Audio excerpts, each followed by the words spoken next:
இரட்சகராகிய இயேசு கிறிஸ்துவின் நாமத்தினாலே உங்களுக்கு என்னுடைய அன்பின் வாழ்த்துக்கள்.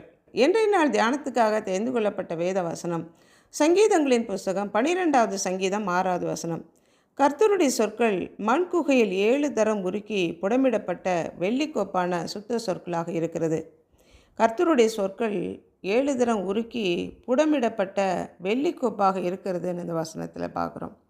தேவனுடைய வாயிலிருந்து புறப்படுகிற வார்த்தை அதுவே நம்முடைய நம்பிக்கையாக அசைக்க முடியாத அஸ்திபாரம் போல காணப்படுகிறது. தேவனுடைய வார்த்தை ஆவியாயும் ஜீவனாயும் இருக்கிறது. அவருடைய வாயிலிருந்து புறப்படுகிற ஒவ்வொரு வார்த்தையினாலே மனிதன் பிழைப்பான். முற்றிலும் பரிசுத்தமான கலப்படமில்லாத நம்பத்தகுந்த உண்மையான வார்த்தை தேவனுடைய வார்த்தை. அது 7 தரம் உருக்கி புடமிடப்பட்ட பர்ஃபெக்ட்லி ரிஃபைன்டு வேர்டு. எவ்வளவேனும் பொய்யுரையாத மாய்மாலமில்லாத வார்த்தை. அவர் சொல்லாகும், அவர் கட்டளையிட நிற்கும்.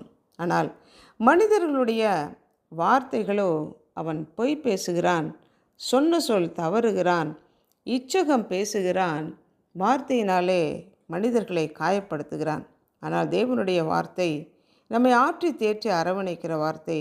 வாக்கு மாறாத தேவன், வாக்குத்தத்தம் பண்ணினதை நிறைவேற்ற வல்லமையுள்ள தேவன். பொய் சொல்ல தேவன் மனிதன் அல்ல, மனமாற அவர் மனுபுத்திரன் அல்ல. சொல்லியும் செய்யாதிருப்பாரோ வசனத்தும் நிறைவேற்றாதிருப்பாரோ என்று வசனத்திலே சொல்லப்பட்டிருக்கிறது. தத்துவமும் விஞ்ஞானமும் தேவனுடைய வார்த்தையை பொய் என்று நிரூபிக்க முடியாமல் போயிற்று. தேவனுடைய வார்த்தை இல்லாமல், தேவன் இல்லாமல் வாழ்கிற ஒரு மனிதன், வாழ முயற்சி செய்கிற ஒரு மனிதன் வெளிச்சமில்லாத இருண்ட அறையிலே கதவை தேடி அலைகிற குருடனைப் போல இருக்கிறான் என்று சொல்லப்பட்டிருக்கிறது. நாம் நம்முடைய தேவனுடைய வார்த்தையை முற்றிலுமாக நம்பி அவரை சார்ந்து நாம் வாழலாம். வார்த்தை நம்மை உருவாக்குகிறது.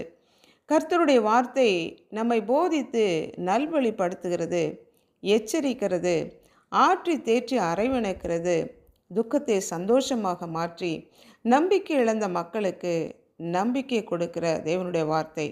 அது புடமிடப்பட்ட வார்த்தை, உண்மையான வார்த்தை, கலப்படம் இல்லாத வார்த்தை. உம்முடைய வார்த்தை சமூலமும் சத்தியம், உடைய சத்தியத்தினாலே பரிசுத்தமாக்கும் என்று சொல்லப்பட்டிருக்கிறது. அவருடைய வார்த்தையே சத்தியம். தேவனுடைய வார்த்தை அது தேவன் ஆவியினாலே அருளப்பட்டது.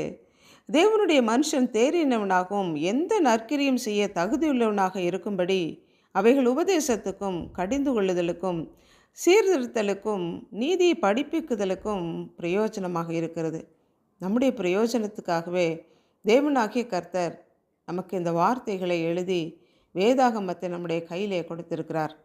அன்புள்ள ஆண்டவரே, சத்தியமாக இருக்கிற ஜீவ ஒளியாக இருக்கிற அனுதினமும் நாங்கள் உட்கொள்ள வேண்டிய மன்னாவாக கர்த்தர் எங்கள் கையிலே எழுதி கொடுத்திருக்கிற உம்முடைய வார்த்தைகளுக்காக நாங்கள் நன்றி செலுத்துகிறோம். எங்களை உருவாக்குகிற உம்முடைய வார்த்தைகளுக்காக, தேவனுடைய பிள்ளைகளாக எங்களை மாற்றி தேவனுடைய சமூகத்திலே எங்களை கொண்டு போய் சேர்க்கிற உம்முடைய வார்த்தைகளுக்காக நாங்கள் நன்றி செலுத்துகிறோம். உம்முடைய வார்த்தையின்படி நடக்க, உம்முடைய சித்தத்தை எங்களுடைய வாழ்க்கையிலே நிறைவேற்ற, உம்முடைய ஒவ்வொரு கட்டளைகளுக்கும் கற்பனைகளுக்கும் நாங்கள் கீழ்ப்படிந்து நடக்க எங்களை அர்ப்பணிக்கிறோம். இயேசு கிறிஸ்துவின் நாமத்தினால் ஜெபிக்கிறோம் பிதாவே, ஆமென்.